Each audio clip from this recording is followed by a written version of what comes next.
ভজনিতাই গৌর রাধে শ্যাম জপ হরে কৃষ্ণ হরে রাম ভজনিতাই গৌর রাধে শ্যাম জপ হরে কৃষ্ণ হরে রাম।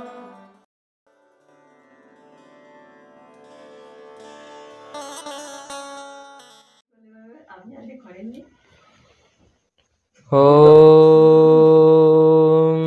यस्य प्रसादात् भगवत् प्रसादो यस्य प्रसादन्न गतिकुतोऽपि ध्यायं स्तुवंस्तस्य यशस्त्रीसन्धं वन्दे गुरुश्रीचरणारविन्दम् भजनिताय गौर राधे श्याम जप हरे कृष्ण हरे राम। जय निताय।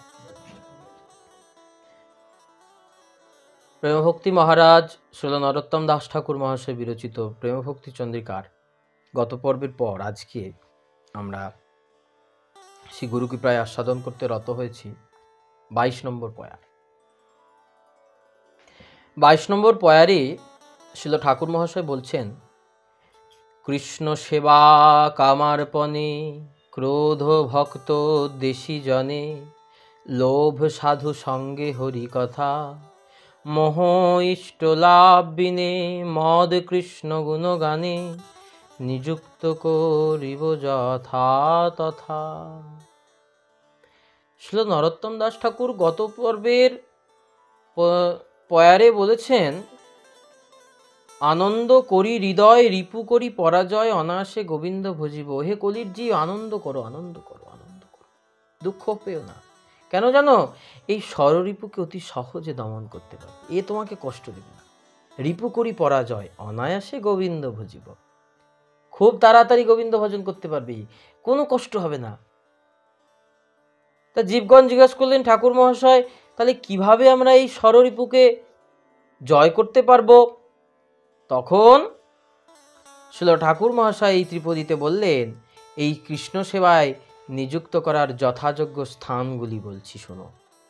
প্রথমত বললেন কৃষ্ণ সেবা কামার্পণে, অর্থাৎ শ্রীকৃষ্ণ সেবায় নিযুক্ত করবার প্রথম জিনিস, শ্রীকৃষ্ণ সেবায় কামকে নিযুক্ত করো। তোমার মধ্যে যে কাম আছে, আমাদের মধ্যে কাম কাকে বলে? বলছেন কাম হচ্ছে নিজের ইন্দ্রিয় তৃপ্তিকে কাম বলছে। চৈতন্য চরিতামৃতে কৃষ্ণদাস কবিরাজ গোস্বামী কামের ব্যাখ্যা দিলেন, আত্মেন্দ্রিয় প্রীতিবাঞ্ছা তারে বলি কাম কৃষ্ণেন্দ্রিয় প্রীতি ইচ্ছা ধরে প্রেম নাম। অর্থাৎ আত্মেন্দ্রিয় প্রীতি ইচ্ছা, আমার নিজের অন্তরে যেটা শান্তি হবে, নিজের ইন্দ্রিয়গুলো যেটাতে শান্ত হবে, সেইগুলোকে বলছেন কাম। অর্থাৎ বললেন ভক্তদের মধ্যেও আত্মেন্দ্রিয় প্রীতিবাঞ্ছা আছে, ভক্তদের মধ্যেও আত্মেন্দ্রিয় প্রীতিবাঞ্ছা আছে। কেন? বললেন কেউ কেউ মন্দিরে যায়, কেন যায়? বললে মন্দিরে গেলে আমি বেশ শান্তি পাই, আমি শান্তি পাই তাই মন্দিরে যাই, এটা বলে কাম। ওই মন্দিরে ঠাকুরের বিগ্রহগুলো দেখতে কি ভালো লাগে, আমি একবার মনে হয় দেখে আসি, এটা কি হলো? আমার চোখের কাম। মন্দিরে গেলে ভালো ভালো প্রসাদ দেয়, এটা কি হলো? জিহবার লালসা। আর এক ভক্ত বলে, তুমি কেন মন্দিরে আসো? বললেন আমি মন্দিরে আসি গোবিন্দ আমাকে দেখে খুশি হবে বলে। আমি মন্দিরে আসি যদি মন্দিরে এসে গোবিন্দের কোনো সেবা করতে পারি, আমি মন্দিরে আসি যদি ফুলের মালা গেঁথে দিতে পারি, আমি মন্দিরে আসি যদি মন্দিরটা একটু ঝাঁট দিয়ে দিতে পারি, আমি মন্দিরে আসি যদি কোনো সেবার কাজ করতে পারি। বললেন এইটাকে বলছে প্রেম। কেন? সে মনে করছে কৃষ্ণেন্দ্রিয় প্রীতি ইচ্ছা, অর্থাৎ ভগবান কৃষ্ণের প্রতি যে কৃষ্ণ সন্তুষ্টি যে বিধান, অর্থাৎ কৃষ্ণ সুখে যে কাজ, সেটাকে বলা হচ্ছে পরম পুরুষার্থ প্রেম। তাই এই বললেন কৃষ্ণ সুখৈক তাৎপর্য হয় প্রেম তো বল। এই গোস্বামীগণের গ্রন্থ আস্বাদন না করলে কৃষ্ণকে ভালোবাসা যাবে না। স্বরগোস্বামীর লেখা যে গ্রন্থ ষট সন্ত। তো এবার বললেন কৃষ্ণ সুখৈক তাৎপর্য। এই গোস্বামীগণ যে কৃষ্ণকে কিভাবে ভালোবেসেছেন তার প্রমাণ দিয়ে গেছেন ভক্তির রসামৃত সিন্ধু, উজ্জ্বল নীলমণি, বৃহৎ ভাগবতামৃত, এইসব বড় বড় গ্রন্থে লিখে গেছেন। বললেন কৃষ্ণকে সুখ দেওয়া, তাকেই বলছে প্রেম। তাহলে কামটাকে আমি কোথায় পরিণত করতে পারবো? প্রেমে পরিণত করতে পারবো। বলে কামটাকে কোথায় দেবে? প্রেমে রূপান্তরিত করে দাও, তাই তো? প্রেমে রূপান্তরিত করে দাও। বলে তোমাকে একটা কেউ পটল গাছের গোড়া দিয়েছে, ওটাকে রান্না করে খেতে পারবে? কেন? খেলে কি হবে? বিষ, বিষাক্ত। ওই পটল গাছের গোড়াটাকে যদি মাটিতে পুঁতে দাও, কিছুদিন পর একটা পটল গাছ হবে। এবার তুমি পটল খাও, পটল পাতা খাও। তাহলে ওই শিকড়টাকে আমি কি করলাম? একটা বৃক্ষে রূপান্তরিত করলাম, গাছে রূপান্তরিত, লতায় রূপান্তরিত করে দিলাম, দিয়ে তো আমি আস্বাদন করতে পারছি। এই কামটাকে তেমনি আমি আস্বাদন করলে আমার কি হবে? অধঃপতন হবে। তাহলে এই কামটাকে আমি যদি রূপান্তরিত করে দিই প্রেমেতে, গোবিন্দ সেবার জন্য, তাহলে কি হবে? প্রেম ফল পাকি পরে মালিয়াস্বাদয়, বিরজা ব্রহ্মলোক ভেদি বৈকুণ্ঠেতে যায়। সেই প্রেম ফল আস্বাদন করতে পারে। তখন তার গতি সিন্ধুগামী গঙ্গা ধারার ন্যায় কৃষ্ণের দিকে অগ্রগতি হয় এবং তার কোনো বিচ্ছিন্ন হয় না। তাই ভগবত সুখের উদ্দেশ্যে আমরা যা কিছু করব ভগবানের সুখের জন্য। আমি তিলক কেন করেছি? ভগবানের সুখের জন্য। আমি তুলসীর মালা কেন পরেছি? আমার জন্য নয়। বলে বজ্রপাত পড়বে না বলেছে, তুলসীর মালা পরবে না। শরীর ভালো থাকবে বলেছে, না, পড়তে হয় না। আমি যদি মা তুলসীর কণ্ঠীমালা পড়ি, কৃষ্ণ বুঝবই, দেখো আমার দাস এসেছে।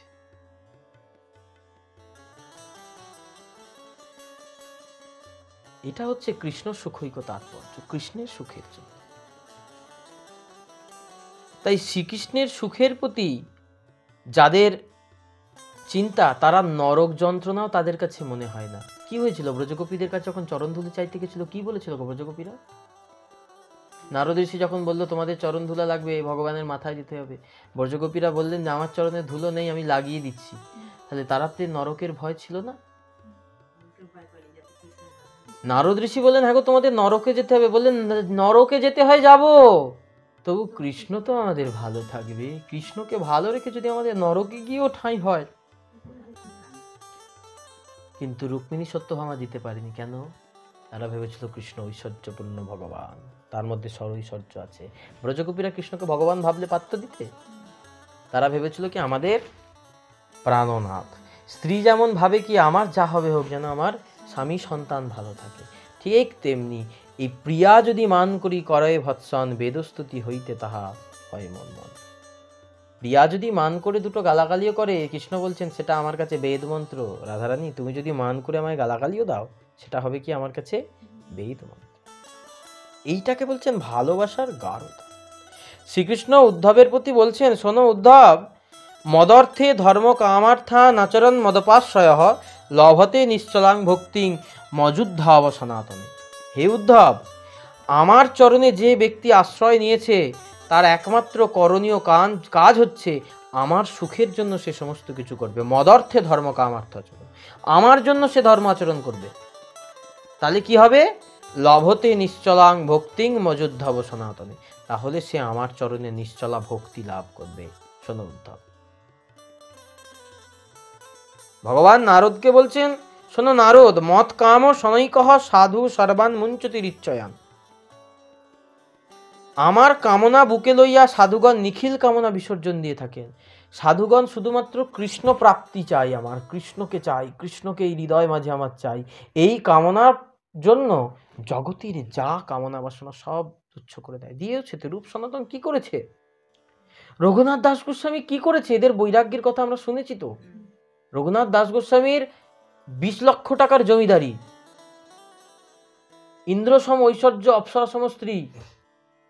রূপ সনাতন তারা কি করলো? 11 লক্ষ 22 লক্ষ টাকা, দুই ভাইয়ের 1 মাসে ইনকাম, পরিত্যাগ করে দিয়ে বৃন্দাবনে চলে গেল।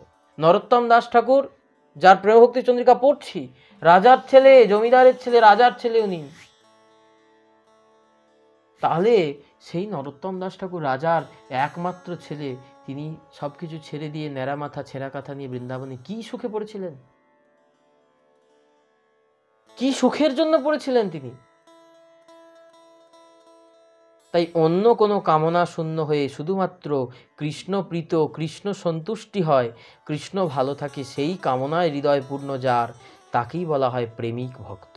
তাকেই আমি সর্বশ্রেষ্ঠ ভক্ত বলে মনে করি নারদ। এবং যে এই রকম ভাবনা করতে পারে, তার জড়জগতের যা কামনা বাসনা ষড়রিপু সব আস্তে আস্তে আমি হরণ করে দিই। এরপর বললেন কামটা তাহলে কিসে পরিণত করব? প্রেমে। অর্থাৎ আমার জন্য নয়, আমি ভগবানের জন্য পুজো করি, তাকে ভালো রাখবো, তাকে সুখ দেব, আমার কিছু চাই। তাহলে এবার ক্রোধটা কোথায় লাগাবো? আমার মধ্যে তো প্রচুর রাগ আছে, প্রচুর রেগে যাই আমি, এই ক্রোধটাকে কোথায় লাগাবো? ক্রোধ ও ভক্তদ্বেষী জনে। বললেন এই ক্রোধটা কৃষ্ণ সেবার কোনো কার্যে লাগানো যাবে না, কিন্তু ভক্ত বিদ্বেষী জন তার প্রতি এই ক্রোধটাকে নিয়োজিত করলে ভক্তির পরিপুষ্টি হয়। অর্থাৎ যে মানুষের মধ্যে ভক্তি নাই, যে মানুষ কখনো কৃষ্ণ ভক্তির উপদেশ করে না, উপদেশ করলেও শোনে না, ক্রোধটা তার জন্য। কোনো ব্যক্তি, বিনোদ বাবা বলেন, বর্ষানার বিনোদ বাবা বলছেন, কোনো ব্যক্তি কোনো ভক্ত সম্পর্কে নিন্দা করছে, কোনো ভক্ত সম্পর্কে কটু কথা বলছে, তুমি তার সামনে দাঁড়িয়ে আছো, হয় তুমি যদি পারো তার গলাটা ধর থেকে নামিয়ে দাও, আর যদি না পারো সেখান থেকে কানে আঙুল দিয়ে সরে পড়ো। কারণ যে করছে সে যা পাপ করছে তুমি শুনছো, তুমিও সেই একই পাপ করছো। তাই বলেন এই রকম ভক্তদ্বেষী ব্যক্তির জন্য ক্রোধটা রাখো। ক্রোধ ও ভক্তদ্বেষী জানে। সাধক অসহিষ্ণু নয়। কৃষ্ণ ভক্ত যে শান্ত হবে, কৃষ্ণ ভক্ত সবসময় চরণে নিচু হয়ে থাকবে, এটা কৃষ্ণ ভক্তের ধর্ম নয়। তাহলে মহাপ্রভু কাজী উদ্ধার করতেন না।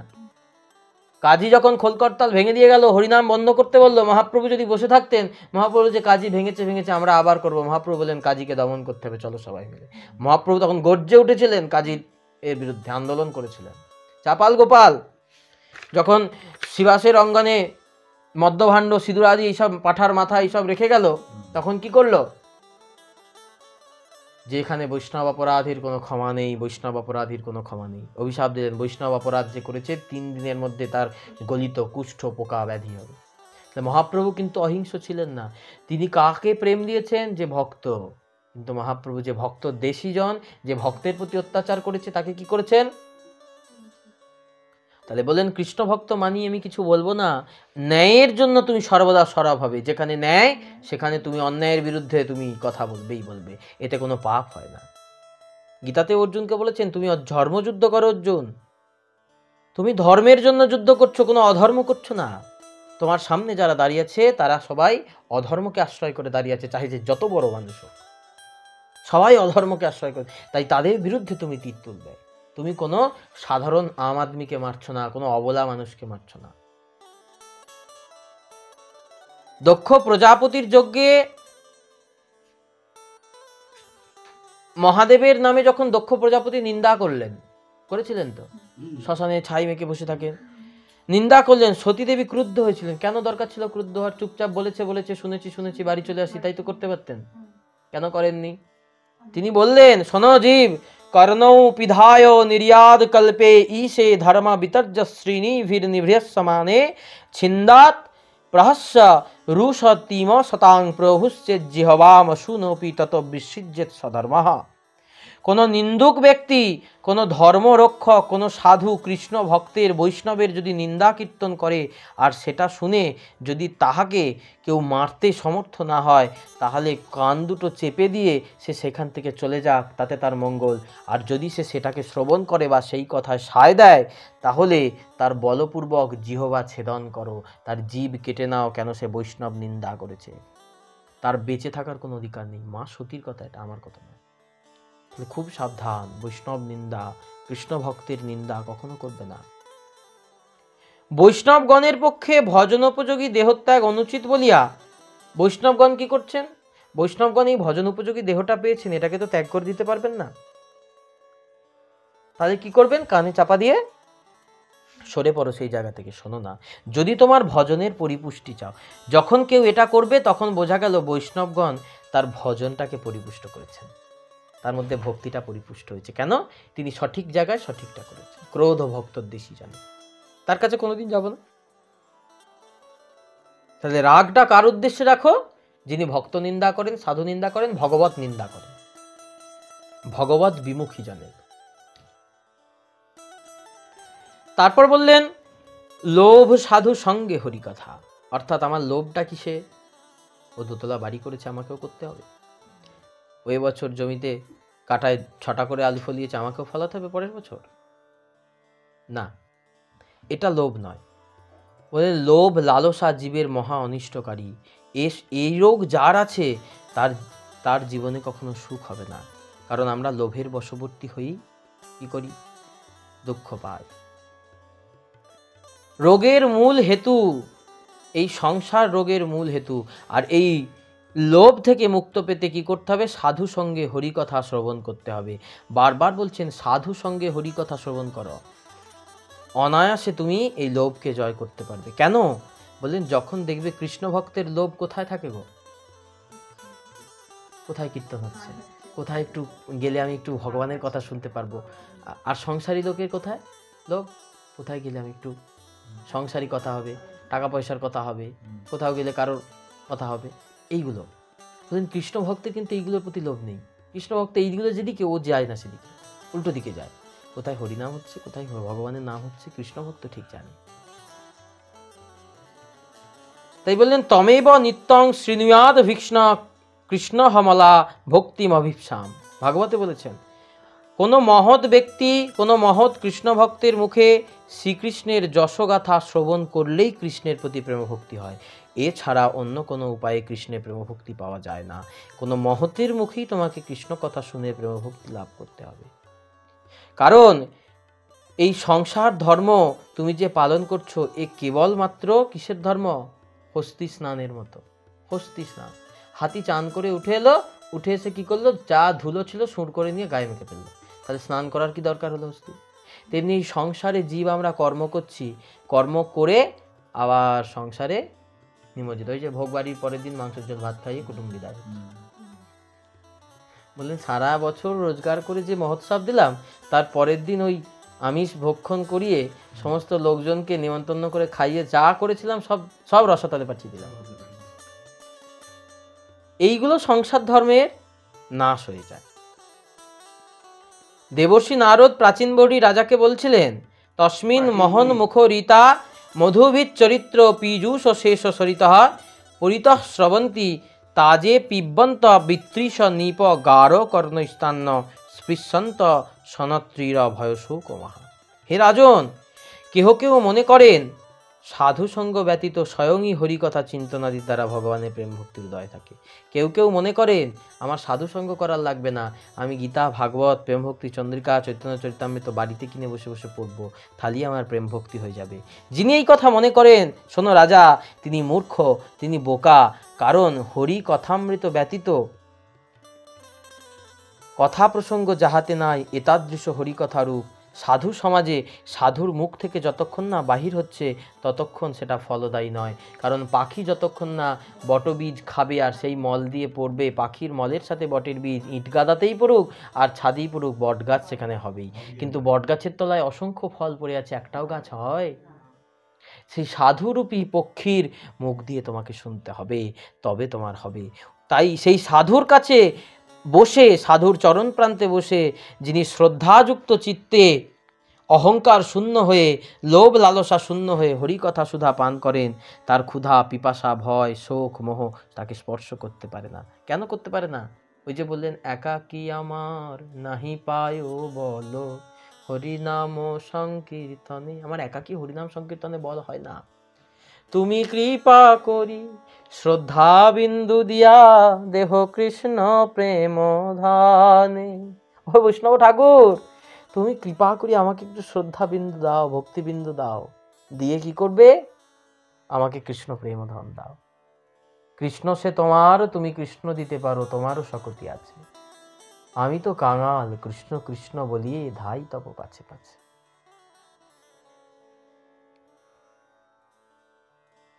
পৃথু মহারাজকে ভগবান বর দিতে চেয়েছিলেন।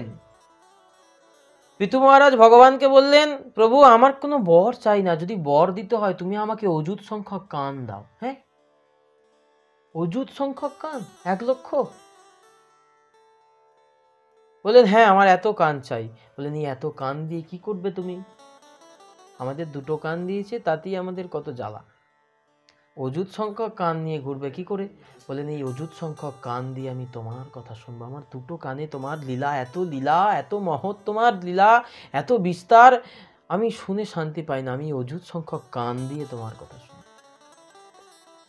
আপনার গুণকথা যাতে শ্রবণ করতে পারি এবং এই বড়দিন যেন আপনার সাধুগণ, আপনার সাধু ভক্ত, আপনার কৃষ্ণ ভক্তের সঙ্গ যেন আমি লাভ করতে পারি। কৃষ্ণ ভক্ত সঙ্গ বিনা তো আমার হবে না। তাই বললেন এই লোভটাকে কোথায় করবে?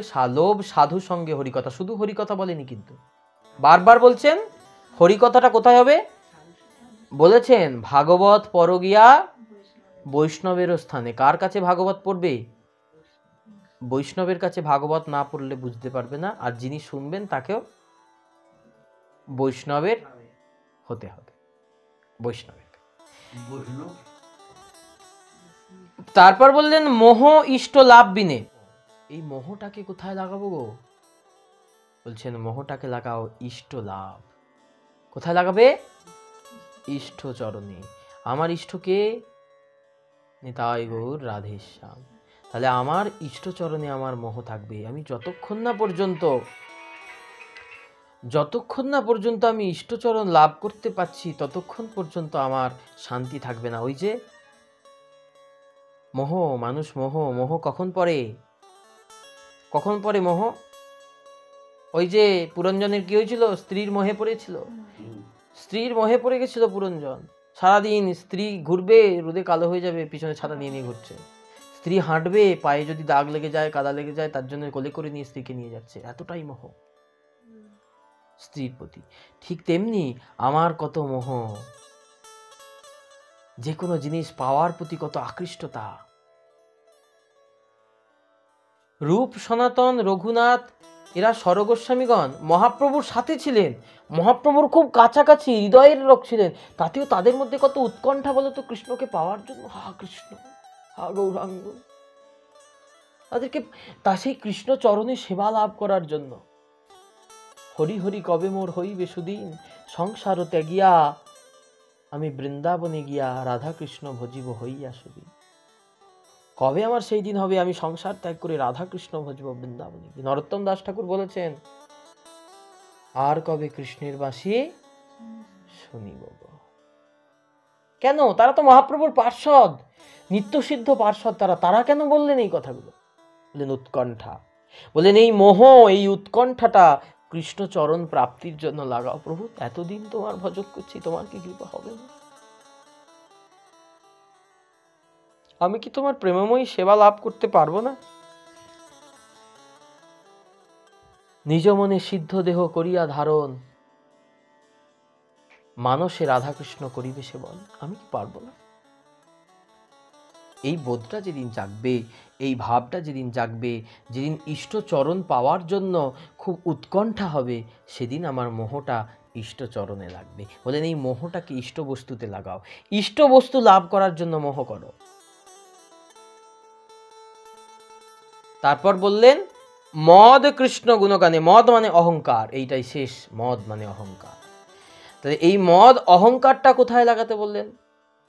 অহংকারো নিবৃত্তানাং কেশব নহি দূরগঃ, অহংকারো জূতানাং মধ্যে পর্বতরাসারঃ। যার অহংকার নিবৃত্ত হয়েছে, ভগবান কৃষ্ণ তার খুব কাছে। কারণ অহংকারী ব্যক্তির নিকট তিনি যান না। যার মধ্যে অহংকার আছে, সেই অহংকারের অন্ধকারে কৃষ্ণ প্রস্ফুটিত হন না। এইটা ভক্তির বিঘাত। তাই বুদ্ধিমান যিনি ভক্তির সাধক, যিনি ভক্তিপথ অবলম্বন করেছেন, তিনি এই অভিমান বা মদকে বিনষ্ট করেন না। জানেন এই অভিমানটা আমার খুব কাজে দেবে, এই অহংকারটা আমার খুব কাজে দেবে। কোথায় রাখবো? বলছেন খুব যত্ন করে পালন করেন নিজের মধ্যে অহংকারটা। কোথায় অহংকার পালন করেন? বলছে এই অহংকারটা পালন করে তিনি বুক চাপড়ে বলেন আমি কৃষ্ণের দাস, আমি নিতাইয়ের দাস, আমি শ্রী গৌরাঙ্গ দাস। বুক চাপড়ে বলে আমার ভয় কি? সংসার সুখের মুখে তুলে দিয়ে ছাই, নগরে মাগিয়া খাবো গাইয়া নিতাই। লোচন দাস ঠাকুর বলেছে এত সহজেই কথাটা বলা যায় না। সংসার সুখের মুখে ছাই ফেলে দেবো, নগরে ভিক্ষে করে খাইব, নিতাই নিতাই বলে ডাকবো। এটাকে অহংকার ছাড়া হয় না। আমরা কৃষ্ণ ভক্তরা তো গলায় তুলসীর মালা নিলে আগে চাপা দিচ্ছি, কেউ যাতে দেখে কিছু না বলে, লজ্জা পাচ্ছে। হরিনাম শুনতে গেলে যদি একটু হাত তুলতে বলে, আগে হাতটা তুলে তো দিচ্ছি, দেয়া পাশে দেখছি কেউ দেখে নিল না তো। তাই বললেন এই অহংকারটাকে কোথায় মেশাবে? তিনি মনে অহংকার করে বলো আমি কৃষ্ণ ভক্ত, আমি কৃষ্ণের দাস, এটা আমার অহংকার, আমি কৃষ্ণ সেবক। এই অহংকারটা মনে রাখো। আমি এত টাকার মালিক, এটা অহংকার করো না। আমি এত বড় চাকরি করি, এটা অহংকার করো না। আমার এতগুলো ছেলে, এটা অহংকার করো না।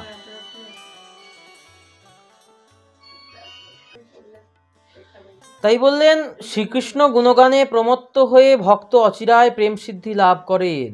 এই অহংকার করে তিনি ভাবেন আমি কৃষ্ণ ভক্ত। নিত্যানন্দ দাস অভিমানে যে আনন্দ সিন্ধু, কোটি ব্রহ্মানন্দ তাহে নহে এক বিন্দু। আমি নিতাইয়ের দাস, এই অভিমানে যা আনন্দ, কোটি ব্রহ্মানন্দ যদি দেয়, কোটি মুক্তি যদি তোমাকে দিয়ে দেয়, তোমার সেই আনন্দ, সেই সুখ হবে না। আমি নিতাইয়ের দাস, প্রভু আমি তোমার দাস, আমি তোমার সেবক, এইটা যে আনন্দ।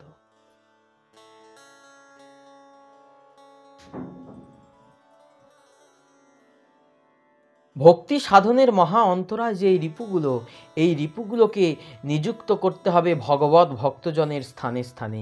যে সমস্ত স্থানে ভক্তি লাভ পাবে, ভক্তি পাবে, সেই সমস্ত জায়গায়। আমরা সব জায়গায় চাওয়া পাওয়ার হিসেবটা খুব ভালো রাখি, কিন্তু আমার নিজের জন্য চাওয়া পাওয়ার হিসেবটা ভালো করে করি না। তাই আমাকে অনন্ত জন্ম ধরে কষ্ট পেতে হয়। আমি সংসারে ভাবি এইখানে এটা করব, আমার কি পাবো, ওইখানে ওই কাজটা হবে, আমার এটা থেকে কি লাভ আসবে, অমুক জায়গায় এত টাকা ইনভেস্ট করব, কি পাবো। আমরা সংসারের কথা ভাবি, কিন্তু আমার জন্য তো ভাবি না। আমার অন্তরে যে কামনা, বাসনা, লোভ, মোহ আছে, এগুলোর জন্য আমি তো জ্বলছি। এইগুলোকেই যদি আমি কৃষ্ণ সেবার মধ্যে পাঠিয়ে দিই, তখন আমি বুঝতে পারবো যে আমার মধ্যে আর তখন কোনো কষ্টই থাকবে না। ভরত মহারাজের মতো, দেখো কেউ গালাগালি করছে, নাহি কুছ লেনা নাহি কুছ দেনা, তখন মগ্ন হয়ে গেছেন। শিল ঠাকুর মহাশয় ইহার পূর্বের 6 রিপুকে ভজনের স্থানে স্থানে নিযুক্ত করার কথা বলেছেন, তেমনি কাম, ক্রোধ, লোভ, মোহ, মদকে ভজনে নিয়োজিত করবার নির্দেশ দিয়েছেন। এটা কিন্তু খুব সুন্দর উপদেশ আমাদের জন্য, যে কাম, ক্রোধ, লোভ, মোহ, মদমাৎসর্যের জ্বালায় আমরা ভজন করতে পারি না তো। বললেন তোমাকে বলছে মা একটু হরিনাম করো, একটু এ করো। কী করে করবো বাবা, সংসারী কত কাজ, কত বলে তুমি সংসারী হয়ে আছো, তাই তো তুমি সংসারী।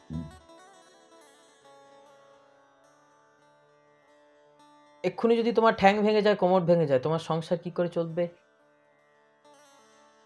এত সংসারী হয়ে আছো, যে এত বিষয়ী হয়ে আছো, কি করে হবে সব? বললেন তখন তেমনের মতো হবে। বলছে তাহলে কই কৃষ্ণ ভজনটাকে তো আঁকড়ে ধরতে পারো না। সংসার তো অনন্তকাল করেছি, এই জন্মটা একটু কৃষ্ণ ভজন করি ভালো করে।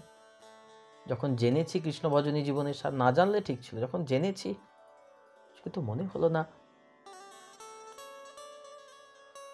তুমি মনে করছো তুমি বিষয়ী, বারবার তুমি নিজেকে মনে করিয়ে দিচ্ছ, এই মন আমি বিষয়ী, আমার বিষয় চিন্তা করতে হবে। তাহলে তোমার দুঃখ তো কোনোদিন মোচন হবে না, তুমি তো কষ্টই পাবে। এই কষ্ট থেকে যদি মুক্তি পেতে চাও, অবিলম্বে কৃষ্ণ চরণ আশ্রয় করো, নাম ব্রহ্মের আশ্রয় করো। আর কি বললেন? ষড়রিপুর পর আরেকজন 5টাকে আশ্রয় দিয়েছেন, একজনকে বলেছেন তোকে ভজনে আশ্রয় দিব না। 6টা কাম, ক্রোধ, লোভ, মোহ, মদ, মাৎসর্য, 6টা রিপু আমাদের। মাৎসর্যকে বললেন তোকে ভজনের স্থান দেব না। কাকে বলছেন মাৎসর্য? মাৎসর্য হচ্ছে হিংসা, পরশ্রী কাতরতা। আমরা কি হয়তো হিংসা, আমাদের মধ্যে হিংসা আছে। কেউ ভালো খেলে, ভালো পড়লে, ভালো থাকলে, আরে বাপরে আর বলবে না, তার শত্রু রেডি হয়ে গেছে। তাই বলেন অপরের উৎকর্ষ দর্শনে, অপরের ভালো দেখে সহ্য করতে না পারাটা হলো মাৎসর্য।